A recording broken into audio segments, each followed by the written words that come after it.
Class 9th English की Kaveri book का first chapter है how I taught my grandmother to read. मैंने अपनी दादी माँ को पढ़ना कैसे सिखाया।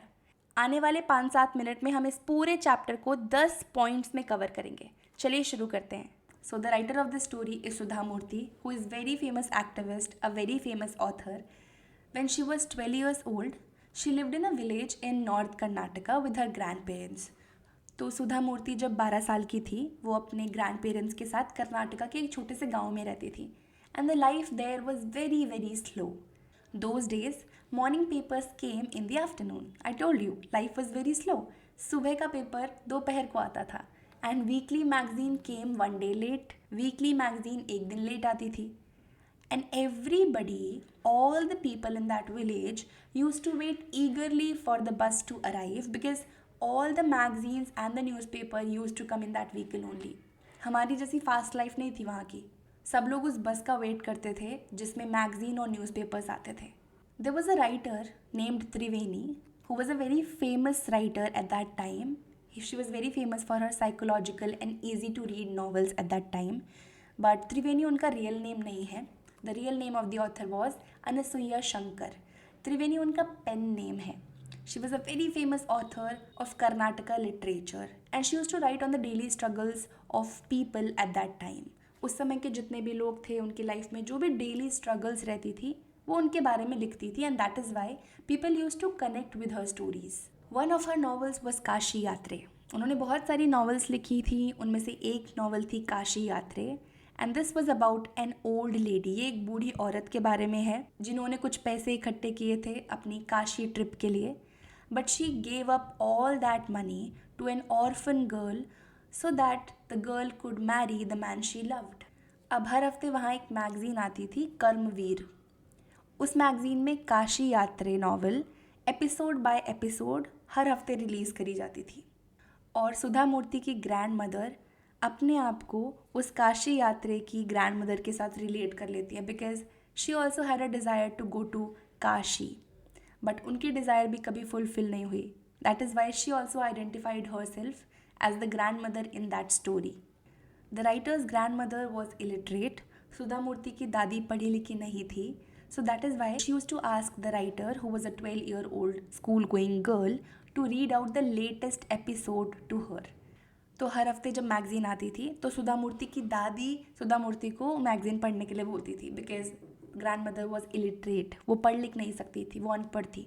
एंड ड्यूरिंग दैट टाइम जब सुधा मूर्ति उन्हें कहानी पढ़ के सुनाती थी she used to forget all her work. वो सब कुछ भूल के बहुत सारी कॉन्सेंट्रेशन के साथ वो कहानी सुनती थी.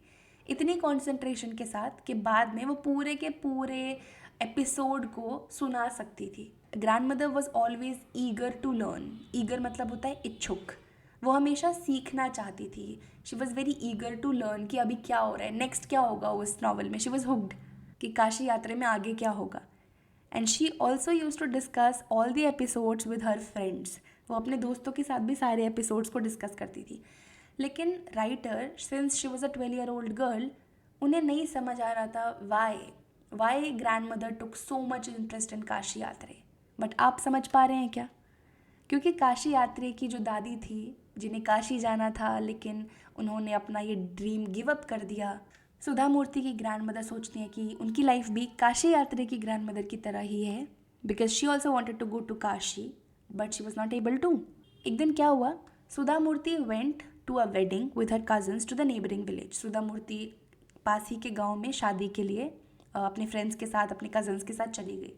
She enjoyed herself thoroughly. उन्हें बहुत मज़ा आ रही थी. She was enjoying the freedom given by elders. Although she was suppose to stay there for just a few days. वो सिर्फ कुछ दिन वहाँ रुकने वाली थी but she spent the whole week there. When she came back home she saw that the grandmother who was otherwise a brave woman was in tears. जब वो घर वापस आती है तो देखती हैं कि उनकी दादी who is a very strong person वो रो रही थी. So the writer Sudha Murthy, she became worried and she asked her grandmother if everything was fine, if she was okay. But grandmother never said anything. उन्होंने कुछ नहीं बोला. She only nodded her head but she did not speak. Writer, since she was only a 12-year-old girl, उन्हें नहीं समझ आए उनके feelings. She did not understand that and she forgot about it. That night when the writer was sleeping, her grandmother came and sat next to her. सुधा मूर्ति रात को उसी दिन छत पे सोने गई और ग्रैंडमदर उनके पास आके बैठ जाती हैं. Her affectionate hands touched the writer's forehead. Affectionate मतलब होता है बहुत प्यार से, प्यार भरा. उनकी अफेक्शनेट प्यार भरे टच से उन्होंने सुधा मूर्ति के फोरहेड पर हाथ रखा. एंड राइटर फेल्ट, सुधा मूर्ति को ये फील हुआ that she wanted to talk to her, दादी को मुझसे कुछ बात करने लगता है. She asked her what was wrong and grandmother told her the sad incidents of her childhood.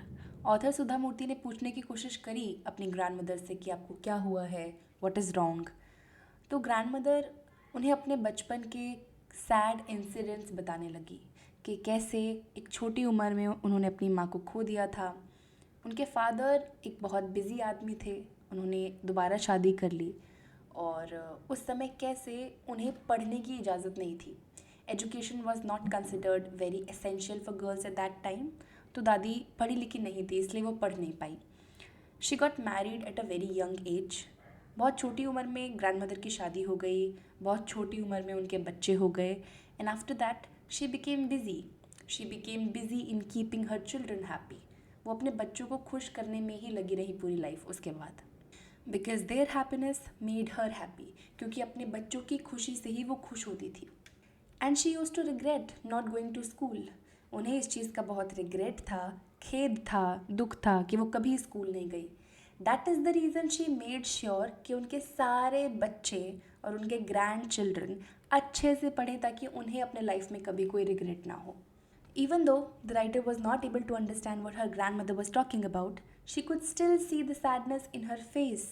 सुधा मूर्ति को उस वक्त समझ नहीं आ रहा था कि ग्रैंडमदर किस बारे में बात कर रही हैं, बट उन्हें फिर भी ये चीज़ समझ आ रही थी कि उनकी दादी दुखी हैं. The worried looking expression on her grandmother's face made her feel sad. और अपनी दादी को दुखी देखकर सुधा मूर्ति भी दुखी हो गई थी. Then she leaned forward and held her hand. वो थोड़ा आगे बढ़ती हैं और अपनी दादी का हाथ पकड़ लेती है कसकर. She asked her if she could help her in any way. वो पूछती है कि दादी क्या मैं कुछ मदद कर सकती हूँ आपकी. And grandmother said yes. She said yes, I need your help. And she explained that while the writer was gone to the neighboring village, she was desperately trying to read the next episode of Kashi यात्रे. अब grandmother Sudha मूर्ति को बताती हैं कि जब वो पास के गांव में शादी अटेंड करने गई थी, जहां वो थोड़ा एक्स्ट्रा रुक गई थी 1 हफ्ता, उसी दौरान काशी यात्रे का अगला एपिसोड आया था. वो उसे बहुत डेस्परेटली पढ़ना चाह रही थी, बहुत शिद्दत से. But she was not able to read even a single alphabet. वो कुछ नहीं पढ़ पा रही थी. At that time she felt helpless and she said that I was well off. मेरे पास सब कुछ है अभी लाइफ में, लेकिन फिर भी मुझे इंडिपेंडेंट फील नहीं हो रहा. She went on to request the writer to teach her Kannada alphabet. अब ग्रैंडमदर सुधा मूर्ति के सामने अपनी बात रखती है मन की. वो कहती है कि मुझे कन्नड़ा लैंग्वेज सिखा दो अब तुम. और उन्होंने अपने मन में उसके लिए एक डेडलाइन भी रख ली थी. And the deadline for it would be Saraswati puja during Dussehra.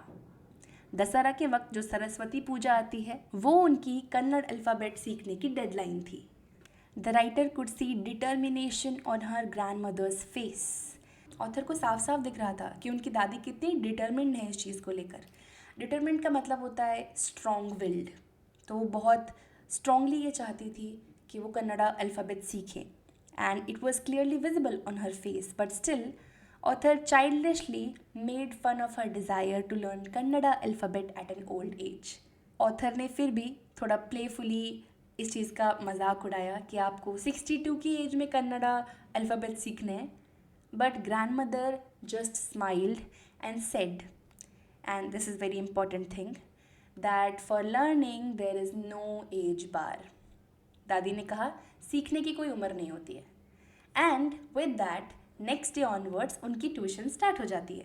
Author Sudha मूर्ति अपनी ग्रैंडमदर को अव्वा कहती थी. अव्वा का मतलब होता है माँ in Kannada language. And Avva proved to be a wonderful student. She was a wonderful student and Sudha Murthy was very impressed by the amount of homework that grandmother has done. वो बहुत ज़्यादा मेहनत कर रही थी. उन्होंने बहुत मेहनत करी, सारे कन्नड़ अल्फ़ाबेट सीख लिए. फाइनली दशहरा का फेस्टिवल आता है. हर grandmother called the writer to the puja place and made her sit down on a stool. Grandmother Sudha मूर्ति को बुलाती हैं पूजा रूम में और उन्हें एक स्टूल पर बैठने के लिए कहती हैं. And that day they were going to exchange gifts from each other. वो एक दूसरे को गिफ्ट देने वाले थे उस दिन. ग्रैंड मदर गेव हर अ फ्रॉक. ग्रैंड मदर ने उन्हें एक फ्रॉक दी सुधा मूर्ति को और फिर उनके पैर छुए. It's very unusual, I know. Usually जितने छोटे बच्चे होते हैं वही बड़ों के पैर छूते हैं. और इस चीज़ को देखकर writer was taken aback. She was very surprised because elders do not touch the feet of youngsters. That's what I said. Only the feet of God, elders and teachers were to be touched to show a sign of respect. And writer Sudha Murthy thought कि जो दादी कर रही है वो बिल्कुल सही नहीं, it's not correct. But grandmother explained that she was touching the feet of her teacher, not her granddaughter. दादी कहती है कि मैं अपनी पोती के पैर नहीं छू रही हूँ, मैं अपनी टीचर के पैर छू रही हूँ. And it's so beautiful. The writer had taught her affectionately. Writer ने उन्हें बहुत प्यार से सिखाया and made her independent in such a short period of time. Out of respect, दादी उनके पैर छूने लगी सुधा मूर्ति के. A teacher should always be respected regardless of the gender and age. एक टीचर की हमेशा हमें रिस्पेक्ट करनी चाहिए अगर हम उनसे कुछ सीख रहे हैं तो, नो मैटर उनका जेंडर क्या है, उनका एज क्या है. द राइटर रिटर्न्ड द नमस्कार. बदले में सुधा मूर्ति ने भी उन्हें नमस्कार किया and gave her the gift. It was the complete novel of Kashi यात्रे. और वो गिफ्ट क्या था? काशी यात्रे की पूरी novel. And her grandmother read the title and the publisher's name immediately. तुरंत grandmother ने writer और publisher का नाम पढ़ लिया. And the writer Sudha Murthy knew that her student had passed with flying colors. और सुधा मूर्ति को ये समझ आया कि उनकी स्टूडेंट फाइनली अब पढ़ना सीख गई है, इंडिपेंडेंट हो गई है. That's such a great thing, right? This was our story done. तुम पूरी कहानी समझ गए. अब एग्जाम पॉइंट ऑफ व्यू से सबसे इंपॉर्टेंट है कैरेक्टर स्केचेस. एग्जाम में डायरेक्ट क्वेश्चन उठ के आएगा, ग्रैंड मदर का कैरेक्टर स्केच बताओ या सुधा मूर्ति नरेटर का कैरेक्टर स्केच बताओ. कौन कैसा था, किसका क्या रोल था, हम सब कुछ ब्रेक डाउन करेंगे. साथ में कमाल के नए नए वर्ड्स भी सीखेंगे. तो जल्दी से अपने कॉपी पेन निकालो और ऊपर दिए गए आई बटन पर क्लिक करके सीधा नेक्स्ट वीडियो पे आओ.